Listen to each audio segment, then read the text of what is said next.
called Northwestern Mutual. Like Deb was saying, I'm just here to kind of talk about my experience of being an entrepreneur slash business owner. As you can tell, I'm fairly young, and some of the difficulties that I've already experienced, some of the challenges I've already had, but also a lot of the success in being a business owner, making your own schedule, and those types of things too on the benefit side of doing that as well. So I was with you guys having interest in entrepreneurship. Really today, hopefully you guys can walk away with a couple different things. One being, I just want to be as open as possible as I can be. There again, share with you some of my challenges that I went through the last 6 years, but then again, some of the perks. And also, hopefully, with the light bulb, just that you guys can maybe get some more knowledge on, or clarity on if entrepreneurship is maybe the route that you guys want to proceed in life, or maybe if it's more, I like to refer to as the corporate America route as well. So hopefully just more clarity on what might be more beneficial and fit you guys as we're all different. So really for the agenda today, really just have about 4 different things. Obviously talk about a little bit who we are, how I got started, and then also how our firm, Northwestern Mutual, invests in young people that are just starting with us. So there again, talk about a little bit of my experience, and also an entrepreneur opportunity that might be available for you guys if interested. So just a little bit here on a history of Northwestern Mutual. Northwestern Mutual has been around since 1857, so we've been around for a long time. Our home office is in Milwaukee, Wisconsin. That's where we actually started in 1857. So we always joke about our annual meeting where a lot of companies go to Miami, go to California. We get to go to Milwaukee, Wisconsin, so it's pretty exciting, but it's a fun time. This was one of our buildings that we built that it actually still is today where our CEO is. It's a really neat building, and then obviously we've added on to that multiple times. Northwestern Mutual has been in Nebraska since 1861, which is kind of interesting because does anybody know when the university was founded? 69. So kind of just to put that in reality is that Northwestern Mutual has been here longer than the university has, which is kind of neat. Northwestern started out as just strictly a life insurance company, and today, 158 years later, however many years it's been, is we are a full-service financial planning firm now, where we do everything, still do the life insurance, we do estate planning, wealth management, anything on the investment side. I got a full brokerage dealership. So really anything financial planning, we're not really limited to anything that we have access to, which is nice. Being a financial representative, having a company that backs you up, they have all those different tools for you. Any questions so far on history of Northwestern? Have any of you heard of Northwestern before? Yeah? Good. So kind of moving on, just to explain a little bit about the 2 pictures here. This was a company, or a picture, back in 1985 that was taken with our interns at our annual meeting. As you can see, the University of Nebraska pictures there. And then this was actually just taken last year at our awards show in Milwaukee, Wisconsin last year. So as far as the industry goes, one thing that's important to talk about is retention. As many of you I'm sure is aware, of someone who starts a business, their retention rate's pretty minimal to someone who starts a franchise type business. So in the financial industry, does anybody have any idea, industry-wide, what the retention rate is for the financial industry for being here 3 years from now? Any ideas? It's 14%. Which is a pretty low number when you consider anybody who starts the business, they have a 14% that they'll be here in 3 years from now. And so it's interesting too, because the other thing about the financial industry is it's a very popular area for a lot of people that are very entrepreneurial minded, who want to be a business owner. It's a very popular industry for a lot of people to pursue. What Northwestern's kind of done is they've really done 2 main things to help increase that 14%. The biggest thing we've done is our internship opportunities. And I know Amy's going to talk a little bit about that later, but we've developed an internship back in 1964. 67. The Northwestern started an internship program. And in that internship program, they've done years and years of studies on how interns perform as they go full-time if they decide to. And what they found is any intern that essentially accumulates 20 new clients throughout their internship experience, their retention rate to be here in 3 years goes from 14 to 70%. So a very big increase when you look at just as retention. Myself, when I started, obviously having an entrepreneurial mind, owned a lawn mowing company before, all through high school, had a couple employees, so I was very focused on wanting to own my own business. And so that was important. What do you guys do? What does Northwestern Mutual do that can help me make sure I'm here in 3 years, 5 years, and 10 years? And so the internship is the biggest thing that Northwestern has right now that helps success rate and retention. The second area that Northwestern has developed is, this is called the Al Granum book. And what this is pretty much a franchise model. So anybody that goes to open a McDonald's, a Burger King, any of the franchise models, essentially what you have is a model that you guys have to follow from A to Z. And the reason why franchises do that is because the success rate, if you follow their franchise model, is 99% that you'll be there in 3 years from now. And so that's what Northwestern developed, was an agent in our home office said, you know what, we got to start studying this. How can we get retention rates to keep people here longer? And so after doing years and years of studies with this in our internship program, we've developed that from an internship side of things, someone who achieves essentially 20 new clients throughout their internship experience, there's 70% chance they'll be here. The next thing I'd just like to talk about a little bit too is going back to that franchise model, is kind of relating back to the book. Is I got a good friend of mine who his dad owns 13 McDonald's, and it's really interesting talking to him. Is matter of fact, he just got back from, I don't know if any of you know this, there's actually a McDonald's University that you have to attend. Even though his dad owns 13 McDonald's, he still has to do a 5-year plan to take any management roles. So even though his dad has all say in who it is, he still has to follow McDonald's guidelines. And the reason behind that is they know they can't put someone in a position to run a McDonald's who doesn't know what they're doing. And I always gave him, we always just joked about it, but he had to do fries for I think 3 months. And that's all he did was fries. But there again, McDonald's knows what they have to do to make someone successful, and it's you have to know all areas of the business. So again, just little things that help retention rates as you have that desire to be a business owner or an entrepreneur. Any questions just on that so far?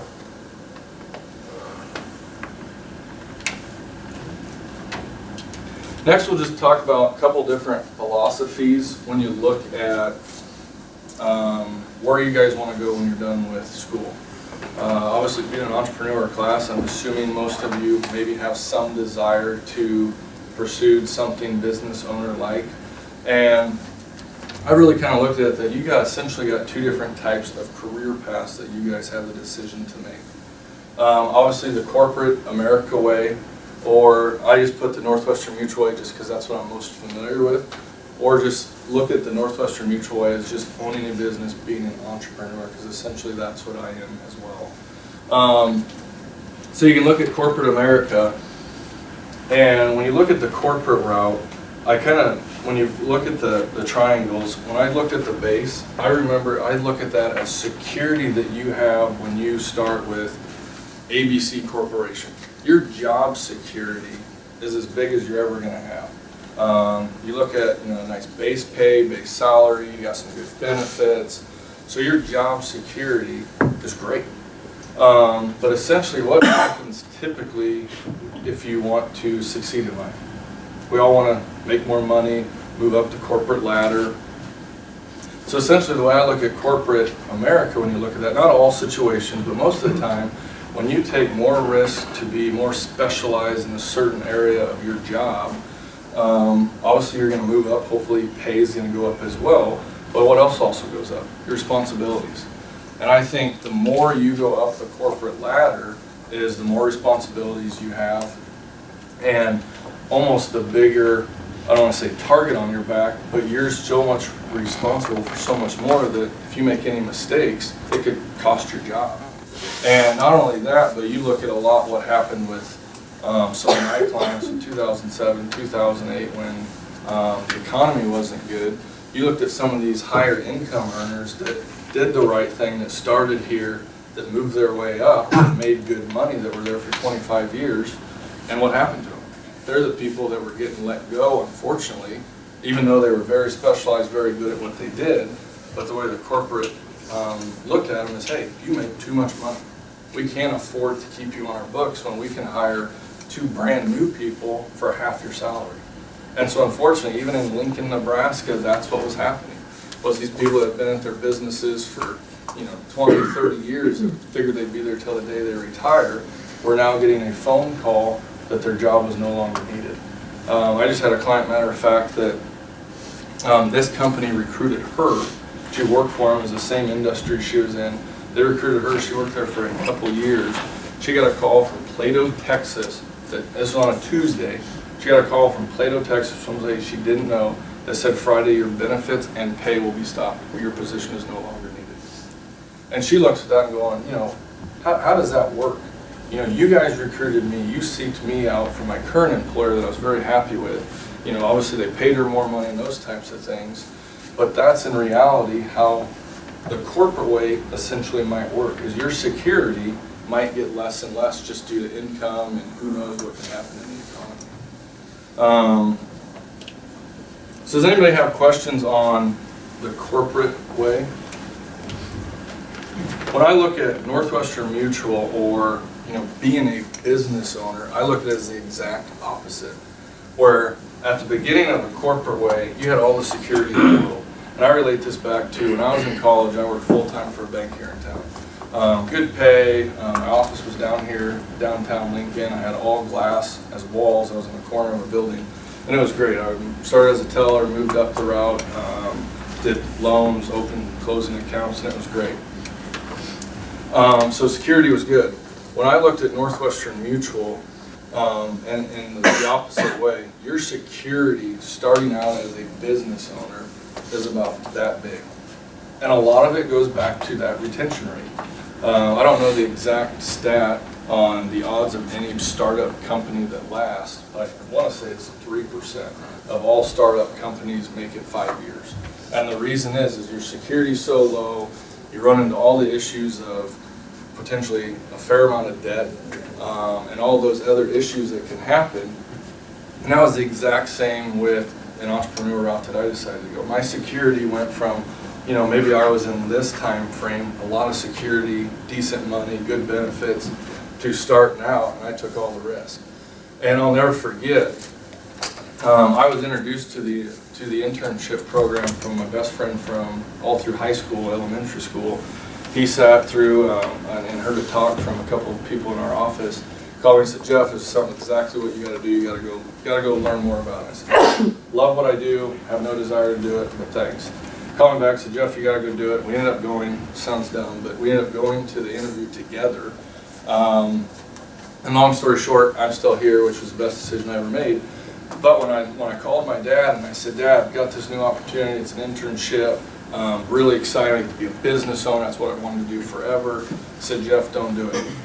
He said, "Jeff, you got a great position now at the bank. You got benefits." And I think, now as a parent, I can see his point. He didn't want to see me fail.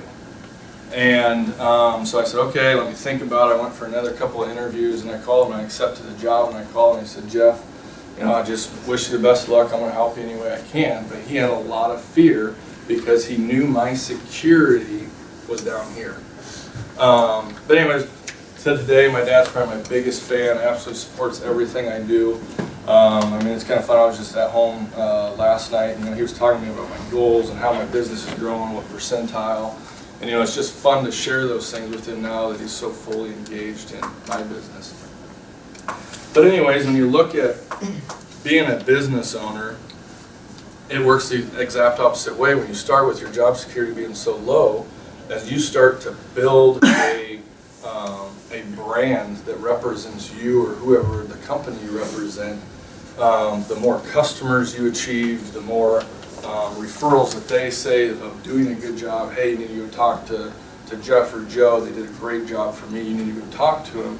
As all those things happen, what else happens? Your security just gets bigger and bigger. And that's in all frames of owning a business. Whether you were selling tractors or whatever it may be, the more clientele you have, the more secure your position is. And so I just look at that, and now looking back that I've been here for almost 6 years, it's really helped me on job security. And I look at reps that have been in our office for 20, 25 years, and what they make just on passive income is more than some people make starting out in a year. And that's just their monthly passive income. But I can promise you, there was times down here, whether it was their spouse, their family member, who said, you know what, you're taking a huge amount of risk right now. Why don't you just walk over to this side and get a nice base pay? There's not a lot of stress. And so, obviously there's a lot of stresses involved. I'm only 26, and as a 21-year-old, I was doing profit and loss statements, how to manage my expenses. I had to open a line of credit. Reality is you're on a commission job or starting out a business, there might not be any income right away, and you got to resort to other things to help pay your monthly bills. And I mean, it can be very stressful at points when, now that I'm married, when I tell my wife, hey, this is where we're at budget financially this month, maybe I'm having a down month, it really stresses her out. But then there's months where it's good, and you just got to be able to manage your money. And to today, it's still not a struggle anymore, fortunately. But it's just one of those issues. You always have to be so good with your money. You were just talking about how you have to manage your money. Not only am I managing other people's money today, but I also got to keep my own house in line and making sure we're not spending too much. Because what if a bad month happens? What if something else happens? And so I just look at it now on the security side, where there's a fair amount of risk, but now the risk is less, and hopefully my security is getting greater. Questions on that piece? Amy, you got anything to add to that? Just kind of. I'll just add one thing. I don't think there's necessarily a good or a bad option. It's really what fits you and how you're motivated the best. There's a lot of great people that go the corporate route and do awesome. There's a lot of great people that go, the business owner route. So I think, like Jeff was talking about in the beginning, it's really just starting to narrow down the path through classes, through being in Deb's class and hearing Jeff and a lot of other speakers come in. Where do I see myself? And just really starting to understand every aspect. That's a great point. I mean, I got many clients that did this route that are very, very successful. And I don't know if they feel their job is at risk at all. But there again, there's many routes on this side of things too. That's a great point to put out. Obviously, being a little biased and having the entrepreneur mind that I've always had is I'm so glad I did that route. When you look at flexibility with schedule, when we want to go do something with friends or whatever it may be, and they go, I got to ask for time off. I got to take a paid day. Just if I want to go, I go. As long as my business plan, that's going to work for me. So we'll just go on a little bit more on how Northwestern Mutual helps someone that starts out starting their own business. What this is, there's a lot of numbers. It's probably really hard to see. But what this starts out is talking about the franchise model, where if you follow Northwestern's Mutual model and what it takes to be successful, and not trying to reinvent the wheel, but just follow this model, just Northwestern Mutual, this is on average what it's going to take. And so really there's only 3 columns that I'm going to look at, or 3 rows. The first row, and that just talks about your first year. This relates obviously to commissions, but this would be, if you owned another type of business, sales or whatever. So when I relate the word to commissions, just remember that's sales or whatever it might be in the industry. So in the first year with Northwestern, if you follow the model and see the average clientele that they talk about, it talks about you should make about $68,000, almost $69,000 in the first year. And so remember, you got little job security, a lot of stress trying to get this business up and running. And so when you look at the retention rates, the reason why the numbers are low is because that $70,000, $69,000 is about 95% based on sales. So that means every day you are trying to go out there and get another sale, help another customer out, help another client out, and achieving their dreams or whatever is important to them. But about 95% of it relies on the people you are seeing today. If you go down just 5 years, different income streams here is what all these other ones are based on passive income I talked about before, but other residual income that you get once you build that clientele up. At the end of year 5, it's $154,000. And so that $154,000, if I'm not going to go into detail about all these different columns of revenue streams, but about 50% of it is there again first year sales or first year commissions with new people, and the other 50% is just based on passive income. So it's income stream that are coming from all your investment clients that as you manage those dollars, it's just every month it's reoccurring. So it's about 50-50. If you go down to year 10, total income is $362,700. When you look at year 10 based on all these other columns, it's about 25% first year sales, first year commissions based on the people you've seen that month or that year, and the other 75% there again is just passive income. And so thinking back to that chart that we just talked about, your security at 95.5 was down here at the tip of the V, and as you work your way up, now you've got 75% of your income is just based on, you know, servicing your clients, maintaining a profitable business, and the other 25% is still going out and helping new clients that aren't in your essentially your clientele yet.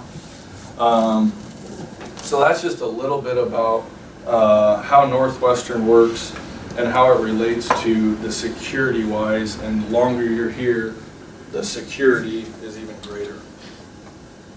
This is really more on how Northwestern Mutual helps someone that wants to start their own business. What this talks about here is just different areas that we can help you. And obviously there again, a lot of numbers, but what I want to talk about first is the cash that Northwestern gives you to help. Northwestern knows through all the studies and all the years that it's tough. Any business, it's gonna be tough. You're gonna have those months that aren't good. You're gonna have those months that are great where you might want to go buy this big expensive item, but you got to realize as a business owner, you can't, because next month you don't know what your income is going to be. And so this just talks about how Northwestern Mutual helps take some of that stress off you. And so if you just look at the cash that Northwestern Mutual, candidate contract right there is $4,000. So essentially accepting a contract with Northwestern Mutual, you can get $4,000 up front to help there again with cash flow issues. If you go through the internship experience, and there again you achieve that 20 new clients throughout your internship experience, not only does that help your retention rate, but they also give you more money. And the reason they give you more money is they want to help you, because Northwestern, our home office, sees you as a potential candidate that's going to be here in 3 years from now. And so they want to do all they can to incent you on other things to stay motivated, to reduce some stress levels. And so they can give you up to $6,000 based on your performance if you do an internship with us. The other part of the cash that they help you with up front is your first 75 days. They want forever, but your first 75 days, they will compensate you if you just do what you're told to do. It makes no difference if you have 1 sale or 50 sales. It makes no difference. If you just do what you're told from this book, the franchise model, the first 8 weeks they'll give you $200 every week for doing just what you need to be doing activity-wise, seeing some new prospects, And then the last 7 weeks of your first 75 days, they give you another $100. There again, just to help you cash flow wise. The other cash that they give you, you can have a max out payout in your first 75 days of different qualifications or different essentially results that you achieve. So doing certain things, going above and beyond, doing well, they're gonna compensate you for that. So the max payout there is another $2,000. So just the cash alone that you have the ability to get by starting up a business with Northwestern, the cash can be anywhere from $10,000 to $12,000, depending on if you did an internship or not. That money is not there as a signing bonus. We don't call it a signing bonus. It's there to help you essentially, instead of starting a business, taking out a bunch of loans, getting a bunch of debt, it's there to hopefully help you reduce that stress in your life to where the cash is still there. Not only do we want to help you cash flow wise, but being a business owner, being a financial rep, it's the same thing as I got to have a place to have an office. I got to have staff to help me submit applications, to do emails, all of those things, technology. And so Northwestern also helps you pay for some of those monthly costs that you're going to have for your first 12 months. They'll help you have a staff. That could potentially be up to $3,600 just in that first year to pay for someone to help you with all the paperwork behind it. They're going to help you pay for technology, laptop. Rent's the biggest thing. I remember when I was in college, my rent for my office was more than my house that I rented. And there again, that's just part of being a business owner. It was always crazy when I talked to my dad there again, telling him I paid more for my little office rent than I did for my entire house. Doesn't make sense, but you have to be in a facility that has the technology and those types of things.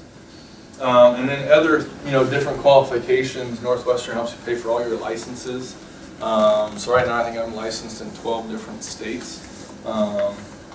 They paid for all that. So they help take that cost off of you. To be investment license or security license, they pay for all those licenses. I'm starting my CLU designation, and I got a book that's about this thick. Just the book was $680, and they paid for that. So they're investing in you to hopefully, just as a business, as they look at somebody, hey, you're having success, we want to help you continue to move on. So if you look at all the things cash-wise and other expenses Northwestern helps you out with, it could be potentially up to $26,000 in that first year that Northwestern helps you with those expenses. What's kind of neat is the way Northwestern's designed is essentially I own my own business, and the office that I work in on 70th Street, Joe Dirks, the managing director, he essentially has all control over that office. It is his business where I'm part of that office, but he runs all the other stuff inside that office. And what's neat is based on Northwestern's franchise model is this money doesn't come from our home office. This money comes out of our branch in Lincoln, Nebraska's funds. So I always tell everybody, people that look at the career, I've had a couple of clients that decided to go with the career, a couple of clients that looked at the career, is I always tell everybody, Northwestern, whoever interviews you or looks at you, we have probably more interest in you than you do in yourself because we have some financial risk to it. That we want to make sure not only is this a good fit for us, but it's going to be a great fit for you for success in the future. And so that's just a little on the money side on how my firm, Northwestern Mutual, has helped me, has helped many other people just in the startup phase of running a business. So any questions so far on anything? Like I said, I want this to be as open as possible. So any questions? So there's training that you're doing all along Yep. to train you to do this, but that they're taking care of all Yep. Yep. Training wise, it's changed a little bit, but when I went from an intern, I started as an intern, did the internship program for about 2 years. And then went full-time. Our training was in Des Moines. So I went to Des Moines for 2 weeks. And it was up early, up late, studying the material, learning the business. And I always look back in how the training, yeah, was intense, but it was more than just how to sell something, it's how to be a business owner. You know, what are you going to do in those months where you have bad? How do you do a profit and loss statement? How do you project a business plan? What's a business plan even look like? I mean, every December, at the end of the year, I mean, I finalize my business plan. I probably spend 20 to 30 hours just on my business plan for the next year. Am I going to hire additional staff? You know, what are we going to do? How are we doing on expenses? You know, looking at different percentiles, where my income stream's coming from. If you remember back to that chart that had this one, every year I'm reanalyzing all my different income streams that I have. All right, what's not doing well? What do I need to focus 2013 on to get that income stream up to make sure I'm still following the franchise model? Anything else? Yeah. What's like a regular day at work for you? Yeah, a regular day at work. Typically, we all get in the office pretty early. There again, it's by choice. It's all essentially your own hours.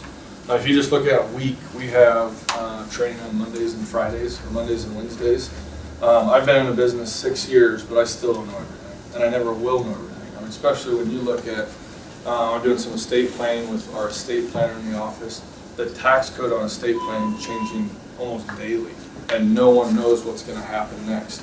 And so it's just important to have those trainings and maintain when you're visiting with a client that whatever their situation is, hopefully you're going to have the best advice for them. But going back to a daily, you know, typically I'm in the office around 7 to 7:30, getting things done pre-day. And then typically about 9 o'clock, I'm just kind of getting on the phones, communicating with clients, communicating with my appointments that day. Hey, we still on for lunch at 12:30 downtown, whatever it may be. And essentially by 10 o'clock, I am out of the office the rest of the day. Seeing clients, doing reviews with clients, seeing new clients, whatever it may be. Some days, last night I get home till 10:30. Some days I'm home by 3 o'clock, just depending on my day. I mean, everybody has things come up where a client might have something come up where they can't meet anymore. And so, you know, my 5 o'clock meeting got rescheduled the next Tuesday instead of today. And so typically in the mornings, it's really just getting things organized. Luckily, we all have staff to keep us organized. But just getting organized, confirming appointments, setting new appointments, and then seeing your clients. And I think that's going to be any business owner. And you talk to, I mean, any business owner that I have as clients, you look at their first couple years in the business, I guarantee they were 12-hour days. And there again, it doesn't look, that might not sound fun, but the way I looked at it is, you know what, if I can bust my butt now, work extra hard, hopefully when my kids are older at soccer games and soccer practices and whatever it may be, hopefully I have the flexibility and my business is set up to kind of run, not on its own, I'm still going to have to be very involved, but to hopefully be able to attend all those things. My dad was a business owner, and to this day, I don't know if my dad's ever missed anything I've ever, you know, been awarded or anything like that. And so that's just very important to me to make sure with my kids, I can attend all that stuff as well. Does that answer your question? Yeah. How do you go about getting your client base and your clientele? That sign your Essentially, the way it started was talking to people you know. A lot of people think, geez, I don't want to call anybody I know. But reality is, in our business, on the risk side of things, on insurance planning, my brothers and sisters, mom and dad, I mean, those are the first people I want to make sure they were taken care of. And then it just expands from there, where you know, they might say, hey, you need to call my college roommate now. They just had a baby. They're married. They live in Omaha. They're great people. You got to call them. And so I'll call them and tell them, hey, I'm friends of Kelly and Kevin. They have great things to say about you. Love to stop by, just introduce myself. And so it's neat now that I've been here in May will be 6 years to look back on clients that I have had over those years that were a phone call that I made to someone that I had no clue who they were. To today, one of them, he's a dentist here in town that became a client about 5 years ago. Him and I do golf league together. I don't consider him a client, I consider him one of my great friends. And so it's fun for me to look back over the past 6 years on where my business was and the stress that I had in my life to now where I'm surrounded by all these great people, connections.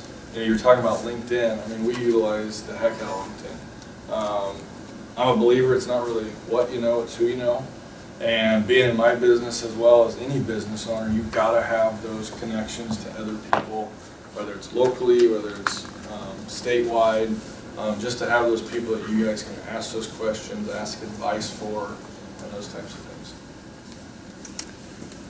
Do you feel like you were at a disadvantage being so young in that kind of a market? You know,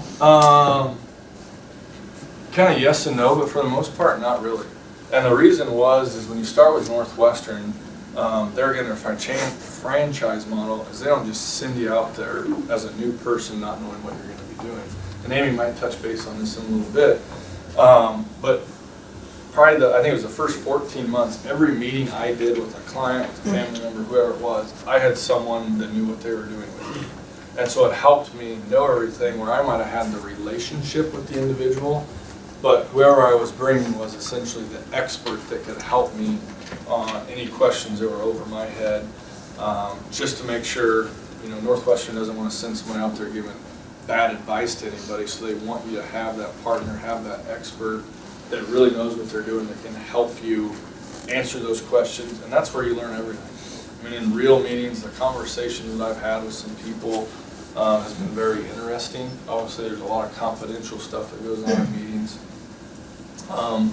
And the other thing I found too is being young is I think sometimes when you're in a suit, you appear to be older than you are. I'll never forget, I was talking to a guy that we were talking about Husker football. I love Husker football, but I don't remember a lot of people in 1995. And that's about how old he was. And so he was talking about all these Husker players. He's like, gosh, you know, do you remember them in this play? And I was like, geez, I'm 9 years old, really. And he thought I was like 35, and I was 23 at the time. And so it's just, you know, there again, people are going to perceive you as different. You know, just the fact of how you hold yourself as a character and an individual, they might look at you as being older too. Anything else?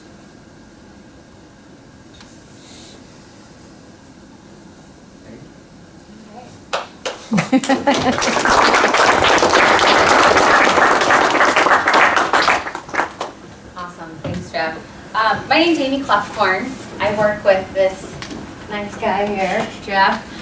Jeff's been with the company longer than I have. When I came into the company, I started as a recruiter. I still am a recruiter.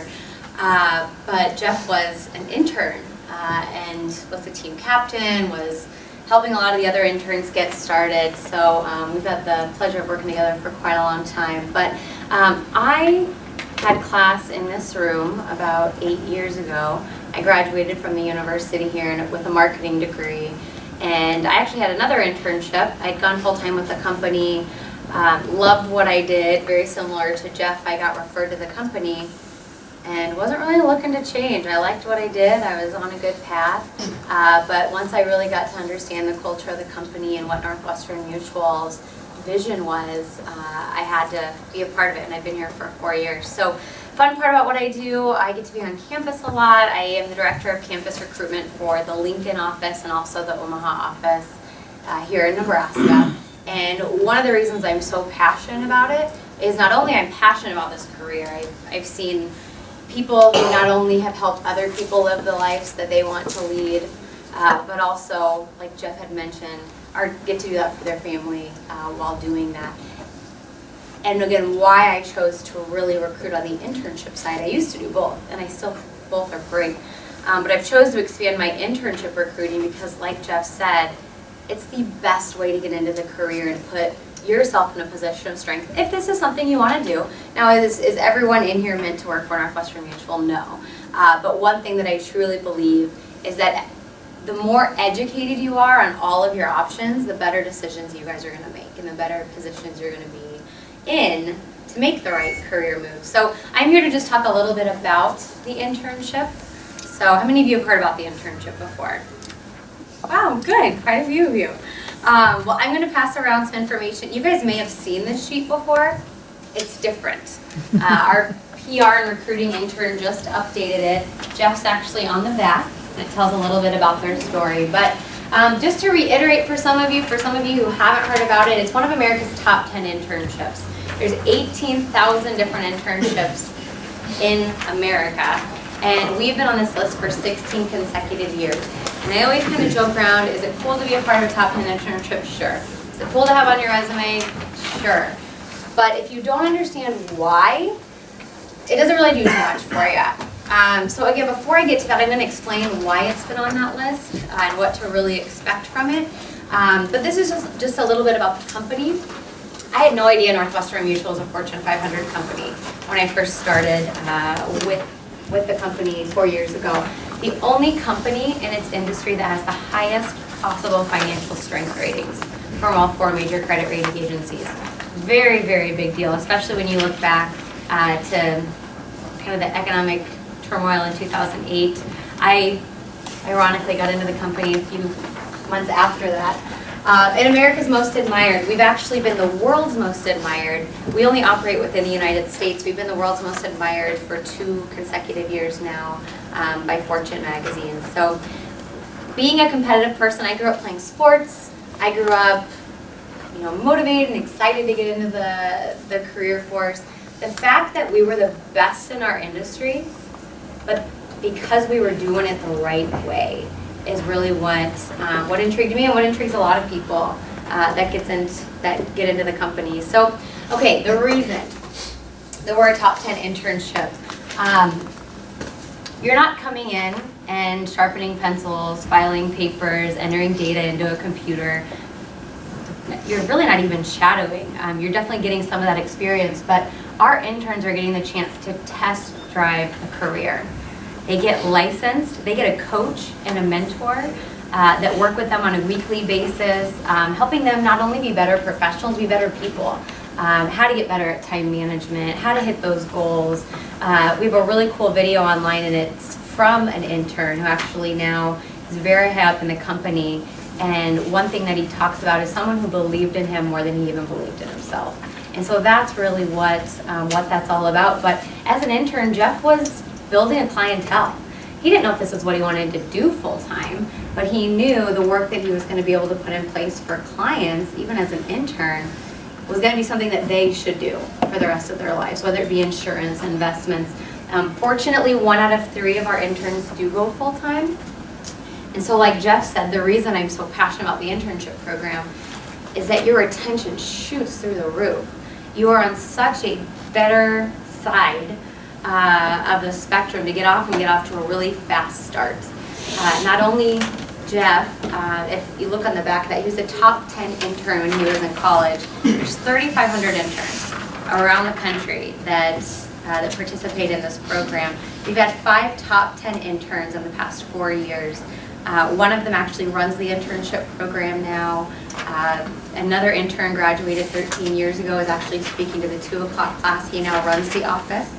Joe Dirks, who Jeff was referencing. So it's a great chance to test drive it, but also to jumpstart it if it is really something you come into and you find out that you really love. So any questions? I'll kind of speed through some of this. I know you guys all have busy weeks with tests coming up. But again, these are just a few things that we've been nationally recognized for. This is one of my favorite slides just because there's a picture of a lot of the people on our team. Culture is such a big deal in our office. If this isn't some place where you like to go, you love what you do, you're passionate about the people that you work with inside and out, probably not a good fit. We've got an amazing culture, probably the best culture we've ever had in my 4 years of being with the program. And so this is a picture of a lot of them up in Milwaukee at the annual meeting like Jeff was talking about. We were out one night before the meeting got started, just right on the riverfront. If any of you guys have ever been to Milwaukee, the river runs right through the city. So it's kind of a fun place to be in the summer. So who we're looking for. We're not just looking for finance majors. We're looking for people who, I think the one word that sums it up, has a high level of character, integrity, someone who wants to work hard, loves working with people, team player. Coachable is a big one. You know, I talked about having a mentor and a coach. Jeff talked about this. So it's being coachable, being someone who wants to learn from others and continue to get better at what they do. So, any other questions that maybe I didn't hit on or maybe didn't explain as clearly as I should have? Any questions you guys have? So what do you do? Obviously, this is one way that you do to get out there and promote your company, but on individual basis, what do you do to find those clients to get, I know you said you start out with family and it just keeps mushrooming from there, but what do you do personally to make sure that you're out there always, because you're selling all the time, I'm sure. Yep. I mean, I'd say the biggest thing is always do what's right. I mean, I think that's the biggest way my business is always going to grow is doing what's right for my clients, to where they're going to say, hey, you need to call my friend, you need to call my sister, make sure they're taken care of. I think that's just the one thing that shows character on somebody who's doing always what's right when no one's looking. That's going to help someone grow a business. You know, they always talk about a negative comment or a negative comment on a business, you know, carries so much greater than a positive. And so you just always want to make sure you never have any of that negative comments or negative that follows you in your business. I mean, the other little things, you know, it's LinkedIn. It's, you know, not really Facebook, but technology-wise, media-wise, I mean, LinkedIn's a big one. You know, the fact that you can see who you're connected with, even though if might not be referred to that CEO of that company, but I really want to talk to him, you know, maybe I'll go through that. Heck, he might be connected to another one of my clients, where I could ask my client, hey, you know, how well do you know so-and-so? And so it's little things like LinkedIn that helps you just grow your business. And that was one thing with this year, part of my marketing plan is how much am I going to allocate towards marketing. We have a couple reps that strictly have a marketing staff member. But that's all they do is how can we grow the business. And I mean, James, he has one girl that that's all she does for him, is how can we grow the business. And he pays her 40 hours a week just to grow his business. And so as your business owner, there again, it's where am I going to spend the money? Where am I going to take cuts? How am I going to, you know, make sure I can still pay all my staff and all those types of things too. And then Northwestern, we used to be known as the quiet company. Matter of fact, when I got into the business, that was our model is Northwestern Mutual, the quiet company. Our executive team in Milwaukee always believed, you know, being Fortune 500, doing those types of things, we don't need to let people know who we are. We're doing a very good job at it. Things are working. We're not going to spend a bunch of money on advertising. And what happened in 2008, 2007 with the economy, it's more than ever important when you talk about those financial ratings. People need to know. There's a lot of people, unfortunately, got very burnt what happened in 2008. And so right now, my clients are asking me, how's your financial strength? You know, how's your company doing? How'd they do in 2008? How'd they do in 2009? And it's really important to be able to show them, hey, we received the highest financial ratings you can possibly receive. So that's important too, to make sure you have a company or a business that has those supports behind you as well. And our CEO has taken a more active role in advertising too. We're an NCAA partner. We're a partner of March Madness coming up, which is really fun. We have a bracket, so if any of you guys want to fill out a bracket, the winner gets to go to the 2014 championship game. So you'll have to get on our website. But just some other things too, you know, the internship, whether it's summer, fall, or spring, it's about 15 to 20 hours during the school year, 20 to 40 during the summer. You really have that flexibility. I did pass around a sign-up sheet. This was more for you guys to understand a different model of entrepreneurship, the capital that's going on with what you guys are learning. But again, this is just kind of the educational part of learning the opportunities that are out there. And hey, if this was something that you think you could be good at or want to learn more about, we definitely love to tell you more. So anything else, Deb, that you'd like us to touch on? Well, the other thing that is always referred to is wealth management, and that's what you do, is you help people to manage their money. What tips would you have for college students who've been in their seats, but to get started, and what do they need to do to start developing their portfolio? And Yeah, I think the biggest thing is just the basic fundamentals of saving money. To the first thing is just being able to maintain a budget. I remember when I was in college, yeah, there was times where you wanted to blow this money or spend this money or go downtown and buy 10 drinks instead of 2 drinks. But you just have to be responsible in the fact of, all right, if I want to retire someday, if I want to build my dream house by the time I'm 40 or whatever the case may be, you got to realize you just got to be disciplined. So it's, just maintaining, making sure you're on a budget.